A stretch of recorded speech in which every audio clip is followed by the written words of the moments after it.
Hello friends, welcome back to my YouTube channel. ಎಲ್ಲರೂ ಚೆನ್ನಾಗಿದ್ದೀರಾ ಅನ್ಕೊಂಡಿದ್ದೀನಿ. ಇವತ್ತಿನ ಬ್ಲಾಗ್ನ ಬೆಳಿಗ್ಗೆ ಅಲ್ಲ, ಇದು ಮಧ್ಯಾಹ್ನ 12:30 ಆಗಿದೆ. ಈಗ ನಾನು ಬ್ಲಾಗ್ನ ಕಂಟಿನ್ಯೂ ಮಾಡ್ತಿದ್ದೀನಿ. ಯಾಕೆಂದರೆ ಬೆಳಿಗ್ಗೆನೇ ಬರ್ತಾ ನಾವು ಮದ್ಗಿರಿಂದ ಸಾಂಬಾರು ತೊಗೊಂಬಂದಿದ್ದೆ, ಅಡುಗೆ ಮಾಡಿದೆ ಇವತ್ತು ಆ್ಯಕ್ಚುಲಿ. ಅದಕ್ಕೆ ಅದೇ ಸಾಂಬಾರಿಗೆ ರೈಸ್ ಮಾಡ್ತಾ ಇದ್ದೀನಿ. ನುಗ್ಗೆ ಸೊಪ್ಪಿನ ಸಾರು ಮಾಡಿದ್ವಿ, ಅದಕ್ಕೆ ಅದೇ ಸಾರಿಗೆ ಇವಾಗ ನಾನು ಮಧ್ಯಾಹ್ನಕ್ಕೆ ಅನ್ನಕ್ಕೆ ಇಡ್ತಾ ಇದ್ದೀನಿ. ಅನ್ನಕ್ಕಿಟ್ಟು ಸಾಂಬಾರಿಗೆ ಅನ್ನ ಮಾಡ್ತಿದ್ದೀನಿ.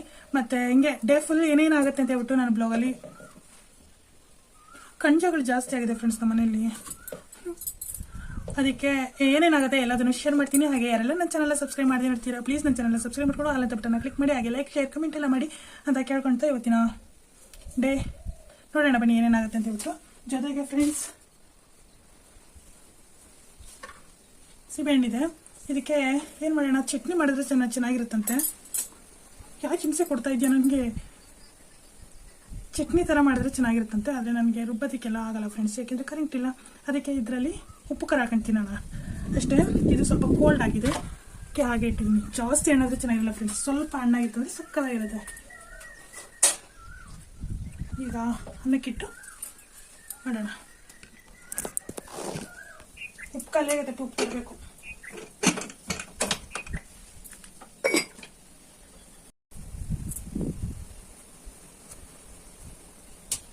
ಈಗ ಇದು ಸೀಸನ್ ಫ್ರೆಂಡ್ಸ್, ಸಕ್ಕತ್ತಾಗಿರ್ತೈತೆ. ಇದು ಚಟ್ನಿ ಎಲ್ಲ ಮಾಡ್ತಾರೆ, ಚೆನ್ನಾಗಿರ್ತೈತೆ.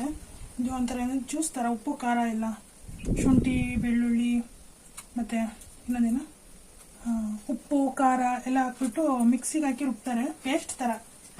ಅದು ಚೆನ್ನಾಗಿರ್ತೈತೆ.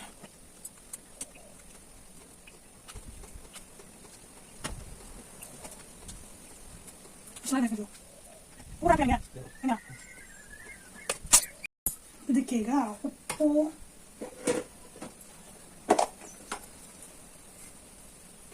ಈ ಥರ ಹಾಕೊಂಡು ತಿಂದರೆ ಚೆನ್ನಾಗಿರ್ತದೆ ಫ್ರೆಂಡ್ಸ್.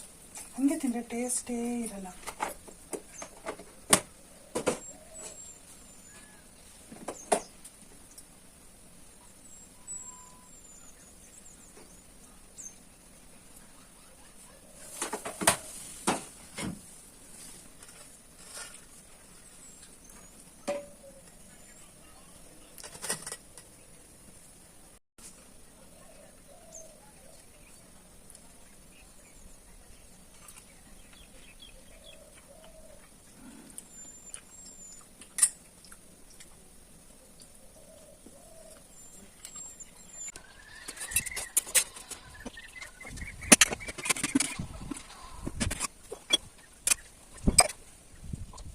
ಫ್ರೆಂಡ್ಸ್ ಫೈನಲಿ ಇವರಿಬ್ರು ಶಿಫ್ಟ್ ಮಾಡಿದ್ದೀನಿ, ಫ್ರಿಜ್ ಮೇಲೆ ಇಟ್ಟಿದ್ದೀನಿ. ಈಗ ತೊಗೊಬಂದು ನಮ್ಮ ಖುಷಿ ಈ ಕಡೆ ಬಂದಿಲ್ಲ ಸದ್ಯಕ್ಕೆ.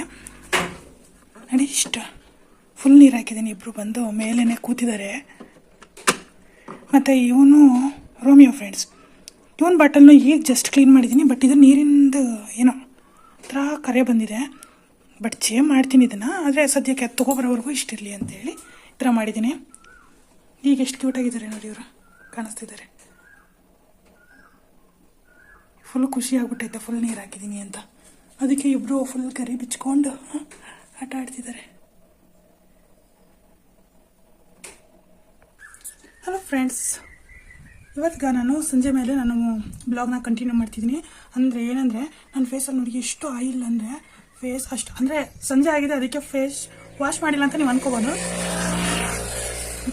ಆದರೆ ವಾಶ್ ಮಾಡಿದ್ದೀನಿ ಫ್ರೆಂಡ್ಸ್, ಈಗ ಜಸ್ಟ್ ವಾಶ್ ಮಾಡ್ಕೊಂಡು ಏನು ಹಚ್ಚಿಲ್ಲ. ನಾನು ಲಿಫ್ಟಿಕ್ ಇದೆ, ಬಟ್ ಆಯಿಲು ಜಾಸ್ತಿ ಆಗಿದೆ ನೋಡಿ. ಹಿಂಗಂದರೆ ಆಯಿಲ್ ಬರುತ್ತೆ. ಅದಕ್ಕೆ ನಾನೊಂದು ಹೋಮ್ ರೆಮಿಡಿಗೆ ಮಾಡ್ಕೊಳ್ಳೋಣ ಅಂತ ಬಂದಿದ್ದೀನಿ ಫ್ರೆಂಡ್ಸ್.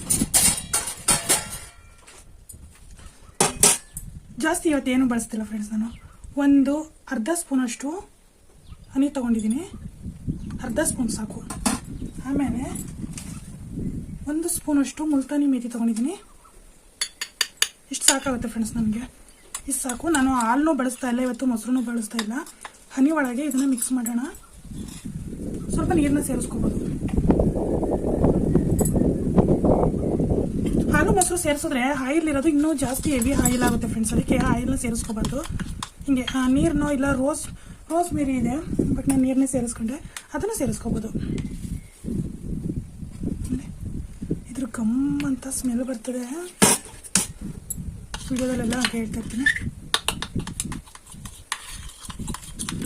ಕ್ರೀಮ್ ಆಗೋವರೆಗೂ ಪೇಸ್ಟ್ ಮಾಡ್ಕೋಬೇಕು. ಅದನ್ನು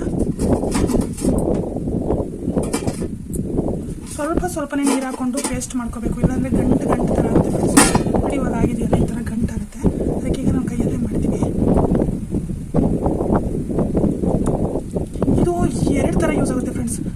ಆಯಿಲ್ನ ರಿಮೂವ್ ಮಾಡುತ್ತೆ ಫೇಸಲ್ಲಿರೋದು.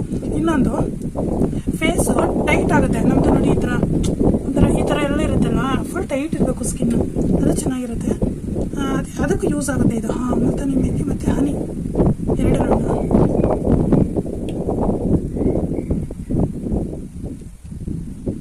ಸಾಕು ಫ್ರೆಂಡ್ಸ್. ಇಷ್ಟು ಮಾಡಿದ್ದೀನಿ. ಈಗ ಹಚ್ಕೊಂಡ್ಬಿಡೋಣ. ನಮ್ಮ ಬ್ರಷ್ ಇದೆಯಲ್ಲ, ಬ್ರಷ್ನ ತಗೊಂಡು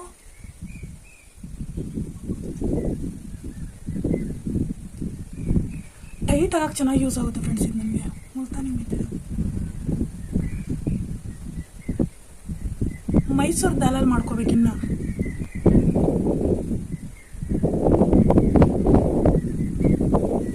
ಈ ಪಾಟಲ್ಲೇ ನನಗೆ ಜಾಸ್ತಿ ಆಯಿಲ್ ಆಗೋದು.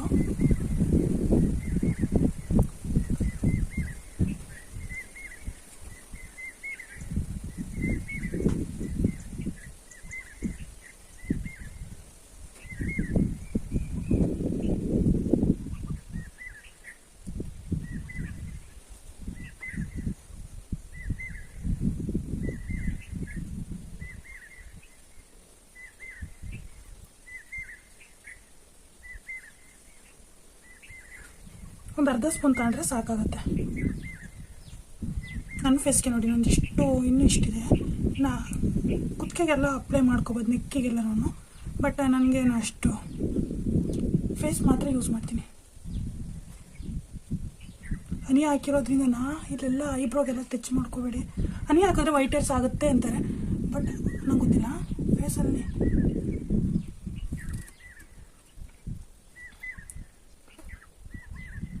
ಇವಾಗ ಎಲ್ಲರೂ ಅಪ್ಲೈ ಮಾಡ್ತಾರೆ ಫ್ರೆಂಡ್ಸ್ ಹನಿನ. ಎಲ್ಲ ಫೇಸ್ ಕ್ರೀಮಲ್ಲೆಲ್ಲ ಯೂಸ್ ಮಾಡ್ತಾರೆ,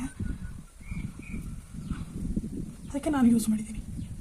ನೋಡಿ ಡ್ರೈ ಆಗ್ತಾ ಬರ್ತಿದೆ. ಆವಾಗಲೇ ಚೆನ್ನಾಗಿ ರಿಸಲ್ಟ್ ಕೊಡುತ್ತೆ ಇದು. ಅಂದರೆ ಸ್ಕಿನ್ ಟೈಟ್ ಆಗೋದಕ್ಕೆ ಇದು ಒಂದು 10 ನಿಮಿಷ ಬಿಟ್ಟರೆ ಸಾಕು ಫ್ರೆಂಡ್ಸ್. ಈ ಥರ ಮಾಡಿದ್ರೆ ಅದು ಹಿಂಗೆ ಬಿಟ್ಕೊಳ್ಳುತ್ತೆ. ಅಲ್ಲಿವರೆಗೂ ಆರಿಸ್ಕೋಬೇಕು. ಫುಲ್ ಕೋಲ್ಡಲ್ಲಿ ಥರ ಇದೆ, ಸಕ್ಕತ್ತಾಗಿದೆ. ಒಂದು 5 ನಿಮಿಷ ಬಿಟ್ಟು ಮತ್ತೆ ವಾಶ್ ಮಾಡೋಣ ಫ್ರೆಂಡ್ಸ್. ನೋಡಿ ಇಷ್ಟಿದೆ ಫ್ರೆಂಡ್ಸ್. ಇನ್ನೊಂದು ಹತ್ರ ಮುಲ್ತಾನಿ ಮೆಹಂದಿ ಯಾವತ್ತು ಖಾಲಿ ಮಾಡ್ತೀನಿ ಗೊತ್ತಿಲ್ಲ. 1 kg ತೊಗೊಬಿಟ್ಟಿದ್ದೀನಿ. ನನಗೆ ಅದ್ರದ್ದು ಗೊತ್ತಿರಲಿಲ್ಲ ಎಷ್ಟು ಯೂಸ್ ಮಾಡ್ತೀನಿ ಅಂತ. ನಾನು ಆ್ಯಕ್ಚುಲಿ ಹಾಕಿರೋದು ಈಗ ಅರ್ಧ ಸ್ಪೂನು, ಅಷ್ಟಕ್ಕೆ ಇಷ್ಟ ಆಗುತ್ತೆ ನನ್ನ ಫೇಸ್ಗೆ. ನಾನು ಏನಿದ್ರೆ ಒಂದು 1/4 kg ತರಿಸ್ಕೊಂಡಿದ್ರೆ ಒಂದು 6 ತಿಂಗಳು ಬಳಸ್ತಾ ಇದ್ದೆ ಏನೋ. ಬಟ್ ನನಗೆ ಗೊತ್ತಿಲ್ಲದೆ 1 kg ತರಿಸ್ಕೊಬಿಟ್ಟಿದ್ದೀನಿ ಫ್ರೆಂಡ್ಸ್. ನೋಡಿ ಇಷ್ಟೊಂದಿದೆ, ಬಟ್ ಎಷ್ಟಾಗುತ್ತೋ ಅಷ್ಟು ಯೂಸ್ ಮಾಡ್ತೀನಿ ಅಷ್ಟೇ. ಈಗ ನೋಡ್ತಾ ಇರ್ಬೋದು ಫುಲ್ಲು ಡ್ರೈ ಆಗಿದೆ ನನ್ನ ಇದು. ಡ್ರೈ ಆಗಿದೆ. ಈಗ ಬಿರುಕು ಬಿಡ್ತಿದೆ, ಕಾಣಿಸ್ತಿದೆ ಅನ್ಕೋತೀನಿ. ಫೇಸ್ ಪ್ಯಾಕ್ ಹಾಕೋದು ಕ್ಯೂಟಾಗಿ ಕಾಣ್ತಿದ್ದೀನಿ ಅನ್ನೋದಕ್ಕೆ ಸ್ಟಿಕ್ಕರು ಮತ್ತು ಲಿಫ್ಟಿಕ್ಕಿಂದನೇ ಫ್ರೆಂಡ್ಸ್, ಕಾರಣ ಇನ್ನೇನಿಲ್ಲ. ಈಗ ಹೋಗಿದ್ದೀನ ಫೇಸ್ ವಾಶ್ ಮಾಡ್ಕೊಂಬರ್ತೀನಿ, ನೋಡೋಣ. ಅಂದರೆ ಹೋಗಿರುತ್ತೆ ಫ್ರೆಂಡ್ಸ್. ಆಯಿಲ್ ಅಂತೂ ಒಂದು ಚೂರು ಇರೋದಿಲ್ಲ. ನಾನು ಅಕ್ಕಿ ಹಿಟ್ಟಲ್ಲಿ ಮಾಡ್ತೀನಿ, ಕಡಲೆ ಹಿಟ್ಟಲ್ಲಿ ಮತ್ತು ಮುಲ್ತಾನಿ ಮೆಹಂದಿ 3 ಪಕ್ಕಾ ಯೂಸ್ ಆಗುತ್ತೆ ಆಯಿಲ್ ಸ್ಕಿನ್ ಇರೋರಿಗೆ. ಸ್ಕ್ರಬ್ ರೀತಿನೂ ಮಾಡ್ಬೋದು, ಇಲ್ಲಾಂದರೆ ಈ ಥರ ಹಚ್ಚಿ ಒಂದು 2 ನಿಮಿಷ ಬಿಟ್ಟು ಇದು ಮಾಡ್ಬೋದು. ಹಾಲು ಮತ್ತು ಮೊಸರನ್ನ ಸ್ಕಿಪ್ ಮಾಡಿ ಬೇರೆ ಏನಾದರೂ ನೀರು, ರೋಸ್ಮೇರಿ ಆ ಥರ ಏನಾದರೂ ಯೂಸ್ ಮಾಡಿಕೊಂಡು ಹಚ್ಕೊಳ್ಳಿ. ಹಾಲು ಮತ್ತು ಮೊಸರನ್ನ ಸ್ಕಿಪ್ ಮಾಡಿದ್ರೆ ಬೆಟರ್ ಫ್ರೆಂಡ್ಸ್. ನನಗೇನೋ ಅದು ಆಯಿಲ್ ಇರುತ್ತಲ್ವ ಹಾಲು ಮತ್ತು ಮೊಸರಲ್ಲಿ, ಅದು ಜಾಸ್ತಿ ಎಫೆಕ್ಟ್ ಆಗುತ್ತೆ. ಬಟ್ ಈ ಥರ ಡ್ರೈ ಪೌಡ್ರು, ಕಡಲೆ ಹಿಟ್ಟು ಮತ್ತು ಅಕ್ಕಿ ಹಿಟ್ಟು, ಮುಲ್ತಾನಿ ಮೆಹಂದಿ ಈ 3 ಒಳ್ಳೆ ರಿಸಲ್ಟ್ ಕೊಡುತ್ತೆ. ವಾಶ್ ಮಾಡ್ಕೊಂಬರ್ತೀನಿ. ಈಗ ನಾನು ವಾಶ್ ಮಾಡ್ಕೊಂಬಂದಿದ್ದೀನಿ ಫ್ರೆಂಡ್ಸ್. ರೆಡಿ ಆಗಿದೆ ಅಂತ ಫುಲ್ ನೀಟಾಗಿದೆ. ಇವಾಗ ಒಂದು 1/2 ಅವರ್ ಇಲ್ಲ 1 ಅವರ್ ಅಷ್ಟೇ, ಆಮೇಲೆ ಮತ್ತೆ ಆಗುತ್ತೆ. ಬೇರೆ ಇದು ಹಾಲು ಮೊಸರು ಹಾಕ್ದಾಗ ಮಾತ್ರ ಆಯಿಲ್, ಅಂದರೆ ಹಾಲು ಮೊಸರು ಹಾಕ್ತೇನೆ ನಾವು ಆಯಿಲ್ ಸ್ಕಿನ್ನ ಹೋಗಿಸ್ಬೇಕು. ಅಂದರೆ ಕಡಲೆ ಹಿಟ್ಟು, ಅಕ್ಕಿ ಹಿಟ್ಟು, ಮುಲ್ತಾನಿ ಮೆಹಂದಿನ ಯೂಸ್ ಮಾಡಿದ್ರೆ ಏನಿಲ್ಲ ಅಂದರೆ 1 ಡೇ ಅಂತಲೂ ಪಕ್ಕಾ ರಿಸಲ್ಟ್ ಕೊಡುತ್ತೆ. 1 ಡೇ ಫುಲ್ಲು ನಾವು ಫ್ರೆಶ್ ಆಗಿರ್ಬೋದು, ಇಲ್ಲ ಅಂದರೆ ಕಷ್ಟ. ನನ್ನ ಸ್ಟಿಕ್ಕರ್ ಇಟ್ಟೆ ಫ್ರೆಂಡ್ಸ್. ಇಷ್ಟೇ. ನನ್ನ ಐಬ್ರೋ ಈ ರೀತಿ ಬೆಳೆದ್ರು ನಾನು ಯಾಕೆ ಐಬ್ರೋ ಮಾಡಿಸಿಲ್ಲ ಅಂದರೆ, ನಾನು ಇವಾಗ ಐಬ್ರೋ ಮಾಡಿಸ್ಬೇಕು ಅಂತ ಅಂದ್ಕೊಂಡಿದ್ದೀನಿ. ಈಗ ಅಂದರೆ ಪಾರ್ಲರ್ಗೆ ಹೋಗಿ ಮಾಡಿಸೋಣ ಅಂತ ಅಂದ್ಕೊಂಡಿದ್ದೀನಿ ಫ್ರೆಂಡ್ಸ್. ಅದಕ್ಕೆ ಇನ್ನೂ ಸ್ವಲ್ಪ ಜಾಸ್ತಿ ಬೆಳಿಬೇಕು ನನ್ನ ಐಬ್ರೋ. ಅದಕ್ಕೆ ನಾನೊಂದು ಆಯಿಲ್ನ ಮಾಡ್ಕೊತಿದ್ದೀನಿ. ಅದು ನೈಟ್ ಹೊತ್ತು ಹಚ್ಕೊಂಡು ಮಲಗೋದ್ರಿಂದ ನಾನು ಒಳ್ಳೆ ರಿಸಲ್ಟ್ ಕೊಡುತ್ತೆ. ಹರಳೆಣ್ಣೆ, ಬರೀ ಹರಳೆಣ್ಣೆ ಜೊತೆ ಹರಳೆಣ್ಣೆ ಹಚ್ಕೊಳ್ಳೋದಕ್ಕೆ ಅದ್ರ ಜೊತೆ ಮಿಕ್ಸ್ ಮಾಡಿಬಿಟ್ಟು ಏನೇನು ಹಾಕಬೇಕು ಆಯಿಲ್ಗೆ ಅದನ್ನು ಸ್ವಲ್ಪ ಕಾಯಿಸ್ಬಿಟ್ಟು ಹಂಗೆ ಇಟ್ಕೊಳ್ಳೋಣ. ಯಾಕೆಂದರೆ ಒಳ್ಳೆ ಗ್ರೋತ್ ಆಗುತ್ತೆ ಇದು ಐಬ್ರೋ ಅಂತ ಹೇಳ್ಬಿಟ್ಟು. ನನಗೆ ಜಾಸ್ತಿ ಬರಲಿ ಅಂತ ಫ್ರೆಂಡ್ಸ್, ಅಷ್ಟೇ ಇನ್ನೇನಕ್ಕಲ್ಲ. ಯಾಕೆಂದರೆ ನೋಡಿ ಇಲ್ಲಿ ಸಣ್ಣ ಮಾಡಿಬಿಟ್ಟಿದ್ದೀನಿ, ಈ ಕಡೆ ಇದು ಸಣ್ಣ ಕಾಣುತ್ತೆ, ಈ ಕಡೆ ದೊಡ್ಡ ಕಾಣುತ್ತೆ. ಹಂಗಾಗಿ ಒಂಥರ ಶೇಪ್ನ ನಾನೇ ಕೆಡಿಸ್ಬಿಟ್ಟಿದ್ದೀನಿ. ಅದಕ್ಕೆ ಈ ಸಲ ಶೇಪ್ ಬರೋ ಹಾಗೆ ಮಾಡ್ಕೋಬೇಕು ಅಂದರೆ ನಾನು ಆಯಿಲ್ನ ರೆಡಿ ಮಾಡ್ಕೋಬೇಕು. ಚೆನ್ನಾಗಿ ಐಬ್ರೋ ಬೆಳೀತು ಅಂದರೆ ಶೇಪ್ ಚೆನ್ನಾಗಿ ಬರುತ್ತೆ. ಅದಕ್ಕೆ ತಡ ಯಾಕೆ, ಬನ್ನಿ ಮಾಡೋಣ. ಒಂದು ಬೌಲ್ ತಗೊಂಡಿದ್ದೀನಿ, ಆ ಬೌಲ್ಗೆ ಚಿಕ್ಕ ಬೌಲು ಸಾಕು, ಸ್ಟವ್ ಮೇಲೆ ಹಿಡಿಯುವಂಥದ್ದು. ಸುಮ್ಮನೆ ಬಿಸಿ ಮಾಡೋದಕ್ಕೆ ನಾನಿಲ್ಲಿ ಹರಳೆಣ್ಣೆ, ಬೇಯಿಸಿರೋಂಥ ಹರಳೆಣ್ಣೆ ಕೊಡ್ತೀನಿ. ಐಬ್ರೋಗಿನ ಎಷ್ಟು ಬೇಕಾಗುತ್ತೆ ಫ್ರೆಂಡ್ಸ್, ಇದು ಕಾಯಿಸಿದ್ರೆ ಇನ್ನೂ ಜಾಸ್ತಿನೇ ಆಗಿಬಿಡುತ್ತೆ ಆಯಿಲು. ಇದು ಗಟ್ಟಿ ಇರುತ್ತೆ ಅಲ್ವಾ, ಇದಕ್ಕೆ ಎಳ್ನೀರು ಏನೇನೋ ಹಾಕ್ಬಿಟ್ಟು ಕಾಯಿಸಿರ್ತಾರೆ ಫ್ರೆಂಡ್ಸ್. ಹಸಿಗೆಕಾಯಿ, ಅರಿಶಿನ ತುಂಬ ಚೆನ್ನಾಗಿರುತ್ತೆ, ಒಕ್ಕಾಗುತ್ತೆ. ಅದಕ್ಕೆ ನಾನು ಇಲ್ಲಿ ಒಂದೆರಡು ಸ್ಪೂನ್ ತೊಗೊಂಡಿದ್ದೀನಿ. ಇದು ಒಂದು 3 ಸ್ಪೂನ್ ಆಗುತ್ತೆ ಎಣ್ಣೆ ಕಾಯಿಸಿದ ಮೇಲೆ. ಅದಕ್ಕೆ ಇದನ್ನೇ ಇಲ್ಲಿ ಇಡೋಣ ಈಗ ಸದ್ಯಕ್ಕೆ. ಇದಕ್ಕೆ ಈಗ ಮೇಯ್ನಾಗಿ ಬೇಕಾಗಿರೋದು ಈರುಳ್ಳಿ ಫ್ರೆಂಡ್ಸ್, ಚಿಕ್ಕದು ಈರುಳ್ಳಿ.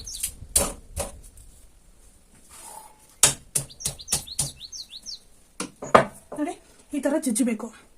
ಈ ಥರ ಜಜ್ಜಿಬಿಟ್ಟು ಒಳಭಾಗ ಏನಿರುತ್ತೆ ನೋಡಿ, ಇಷ್ಟು 1-2 ಸ್ಪೂನ್ಗೆ ಇಷ್ಟು ಸಾಕಾಗುತ್ತೆ.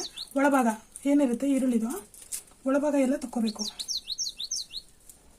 ಒಳಭಾಗ ಅಂತ ಏನಿಲ್ಲ, ನೀವು ಹಚ್ಕೊಂಡು ಬೇಕಾದ್ರೂ ತೊಗೋಬೋದು. ಒಳಭಾಗ ತೊಗೊಂಡಿದ್ದೀನಿ, ಎಣ್ಣೆಗೆ ಹಾಕ್ಕೊಂಡ್ಬಿಟ್ಟು ಎಣ್ಣೆಗೆ ಹಾಕಿದ್ದೀನಿ. ಸುಮ್ಮನೆ ಬಿಸಿ ಮಾಡಬೇಕು ಫ್ರೆಂಡ್ಸ್. ಇದು ಅದು ಈರುಳ್ಳಿ ರಸ ಬಿಟ್ಕೋಬೇಕಷ್ಟೇ. ತುಂಬ ಲೋ ಫ್ಲೇಮ್ ಇಟ್ಟು ಬಿಸಿ ಮಾಡಬೇಕು. ಈ ಥರ ತುಂಬ ಲೋ ಫ್ಲೇಮಲ್ಲಿ ಇಟ್ಬಿಟ್ಟು ಈರುಳ್ಳಿನ ನೀಟಾಗಿ ಫ್ರೈ ಆಗಬೇಕದು, ರಸ ಬಿಟ್ಕೋಬೇಕದು. ನೋಡಿ ಬಿಟ್ಕೋತಾ ಇದೆ ಇವಾಗ, ಚೆನ್ನಾಗಿ ಬಿಟ್ಕೊಂತಂದ್ರೆ ನೋಡಿ ಇವಾಗ ಅದು ಏನಿಲ್ಲ ಅಂದ್ರೂ ಒಂದು 4-5 ಸ್ಪೂನು ಆಗಿಬಿಡುತ್ತೆ ಅದು. ಈ ಥರ ಬಿಟ್ಕೊಂಡಿದೆ ಅಂದಮೇಲೆ ಸ್ಟವ್ನ ಆಫ್ ಮಾಡಿ ಹಾಗೆ ಫುಲ್ ಕೂಲ್ ಆಗೋವರೆಗೂ ಹಾಗೆ ಬಿಟ್ಕೋಬೇಕು ಅದನ್ನು. ಆಮೇಲೆ ಒಂದು ಬೌಲ್ಗೆ ಸೇರಿಸ್ಕೋಬೋದು, ಯಾವುದಾದ್ರೂ ಒಂದು ಪ್ಲಾಸ್ಟಿಕ್ ಬಾಕ್ಸು, ಗ್ಲಾಸ್ ಬಾಕ್ಸ್ಗು ಏನಕ್ಕೋ ಒಂದು ಸೇರಿಸ್ಕೊಂಡಿದ್ದೆ. ಒಂದು 15 ಡೇಸ್ಗೆ ಆಗೋಷ್ಟು ಮಾಡ್ಕೊಂಡ್ರೆ ಸಾಕು ಫ್ರೆಂಡ್ಸ್. ಒಳ್ಳೆ ಶೇಪ್ ಬರುತ್ತೆ ಐಬ್ರೋಸು ಇದನ್ನು ಹಚ್ಕೊಳ್ಳೋದ್ರಿಂದ. ನಾನು ಅವಾಗಲೇ ಮಾಡಿದ್ದೇನೆ ಫ್ರೆಂಡ್ಸ್. ನೋಡಿ ಈ ಥರ ಆಗಿರುತ್ತೆ. ಅದನ್ನು ಈಗ ಒಂದು ಬೌಲ್ಗೆ ಸೋಸ್ಕೋಬೇಕು. ಇನ್ನಿಷ್ಟು ಮಿಕ್ಕಿರುತ್ತೆ, ಅದನ್ನು ಬಿಸಿ ಇರೋದನ್ನ ನೋಡ್ಕೊಂಡು ಸೋಸ್ಕೊಂಡು. ಏನಿಲ್ಲ ಅದು ತುಂಬ ದಿನ ಬರುತ್ತೆ ಫ್ರೆಂಡ್ಸ್. ಇದು ನೈಟ್ ಮಲಗುವಾಗ ಐಬ್ರೋಗೆ ಹಚ್ಕೊಂಡ್ರೆ ಸಾಕಾಗುತ್ತೆ.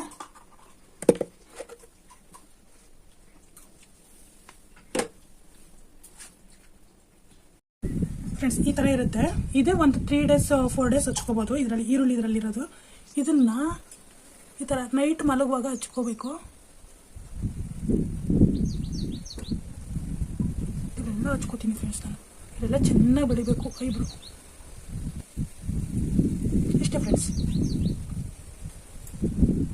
ಡೈಲಿ ಮಲಗುವಾಗ ಹಚ್ಕೊಂಡ್ರೆ ನೋಡಿ ಇನ್ನಿಷ್ಟಿದೆ. ಇದು ಏನಿಲ್ಲ ಅಂದರೆ ನನಗೆ 5 to 6 ಡೇಸ್ ಬರುತ್ತೆ ಇದರಲ್ಲಿರೋದೇ.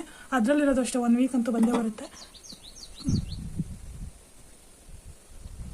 ಈ ಥರ ಹಚ್ಕೊಂಡು ನೈಟು ಮಲಗಿದ್ರೆ ಏರ್ ಗ್ರೋತ್ ಆಗುತ್ತೆ. ಬರೀ ನಾನು ಇಷ್ಟು ದಿನ ಏನು ಮಾಡ್ತಿದ್ದೆ ಅಂದರೆ ಹರಳೆಣ್ಣೆ ಮಾತ್ರ ಹಚ್ಕೋತಿದ್ದೆ.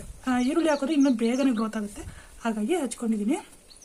ಇವತ್ತಿನ ಬ್ಲಾಗ್ ಕೂಡ ಇಷ್ಟ ಆಗುತ್ತೆ ಅಂದರೆ ಲೈಕ್ ಮಾಡಿ, ಶೇರ್ ಮಾಡಿ, ಕಮೆಂಟ್ ಮಾಡಿ, ಹಾಗೆ ಸಬ್ಸ್ಕ್ರೈಬ್ ಮಾಡಿ. ನೆಕ್ಸ್ಟ್ ವಿಡಿಯೋದಲ್ಲಿ ಸಿಗೋವರೆಗೂ ಎಲ್ಲರಿಗೂ ಟೇಕ್ ಕೇರ್, ಬಾಯ್.